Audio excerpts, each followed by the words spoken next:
नहमदु व नुसल्ली अला रसूलिहिल करीम अम्मा बाद फ़अऊज़ु बिल्लाहि मिनश्शैतानिर्रजीम। अस्सलामुअलैकुम, कैसे हैं आप लोग? आई होप कि आप सब खैरियत से होंगे।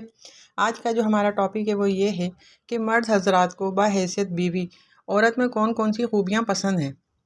मेरी एक उस्तादा थी, मैंने अपनी उस्तादा से ये सवाल पूछा कि मर्दों को बाहैसियत शौहर अपनी बीवियों में कौन कौन सी खूबियाँ जो हैं वो पसंद होती हैं, या वो कौन कौन सी है ना खूबियाँ देखना चाहते हैं कि वो उनकी लाइफ पार्टनर में वो खूबियाँ मौजूद हों। तो उन्होंने जवाब दिया कि हर मर्द चाहता है कि उसकी बीवी उसकी खामियों पर नज़र ना रखे बल्कि उसकी खूबियों पर नज़र रखे।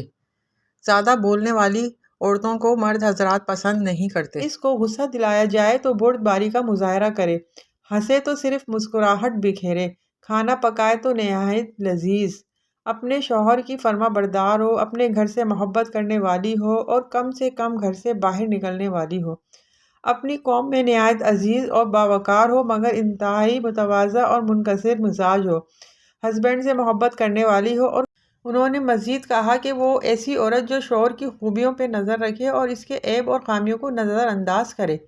इसके अलावा ख़ुद तकलीफ़ उठाकर अपने हस्बैंड को आराम पहुंचाने की कोशिश करे, अपने शौहर से इसकी आमदनी से ज़्यादा का मुतालबा ना करे और जो मिल जाए इस पर सब्र और शुक्र के साथ ज़िंदगी बसर करे।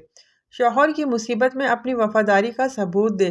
शौहर किसी मामले में ज़्यादती कर बैठे तो ज़्यादा ववेला या शोरगुल ना करे बल्कि सब्र और इस्तिकामत का रास्ता इख्तियार करे।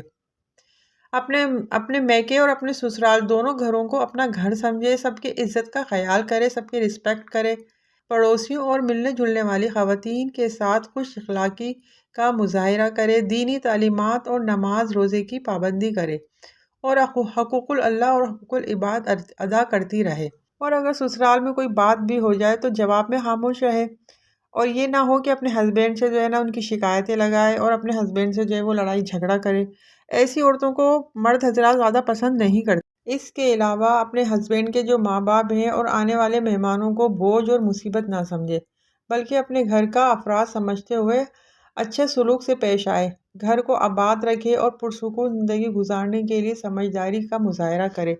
ऐसी ख़वातीन को मर्द हज़रात बहुत ज़्यादा पसंद करते हैं और ऐसी ही ख़वातीन की आजकल डिमांड की जाती है और ऐसी ही ख़वातीन की तलाश की जाती है। इसके अलावा घर को आबाद रखने और पुरसुकून ज़िंदगी गुजारने के लिए समझदारी से काम लेना बहुत ज़रूरी होता है। बोलने की जगह पर खामोश रहना और खामोश रहने की जगह पर बोल पड़ना बहुत सी मुश्किलात खड़ी कर देता है।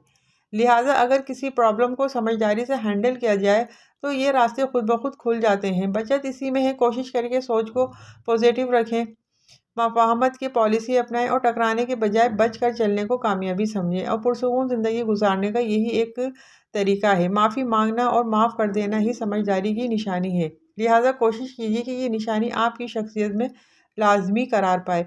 और एक बात और, औरत को हमेशा याद रखनी चाहिए कि अगर आप में ये सब क्वालिटीज़ हैं तो आप इन खूबियों को अपनाकर किसी के घर की नौकर या ग़ुलाम नहीं बनेंगी बल्कि उस घर की इज़्ज़त और आबरू और सबकी नज़र में आपका बहुत बड़ा मकाम बन जाएगा। सारे मामलात में आपकी हैसियत एक मलका की तरह से हो जाएगी। किसी ने बहुत खूब कहा है कि बेवकूफ़ औरत शौहर की नाफरमानी करके और इसे फर्मा बरदार बनाकर ग़ुलाम बनाने की कोशिश करती है और यूँ वो ग़ुलाम की बीवी बन जाती है, जबकि अक्लमंद बीवी शौहर को बादशाह की हैसियत देकर खुद मलका बन जाती है। सोचिए कि फिर आपको क्या बनना है, ग़ुलाम बनना है या फिर मलका। और ये बात याद रखें, जितनी भी मैंने आपको ये खूबियाँ बताई हैं ना, मर्द हज़रात इन खूबियों को लाजमी पसंद करते हैं और अपनी जो वाइफ होती है उसमें ये सारी खूबियाँ चाहते हैं और उनको ऐसी ही औरतें पसंद हैं। वो चाहते हैं कि उनकी जो वाइफ हो या उनकी शरीक हयात जो हो उसमें ये सारी खूबियाँ हों। आई होप कि आपको आज की वीडियो पसंद आई होगी। वीडियो पसंद आई है तो इसको लाइक करें और मेरे चैनल को सब्सक्राइब करें।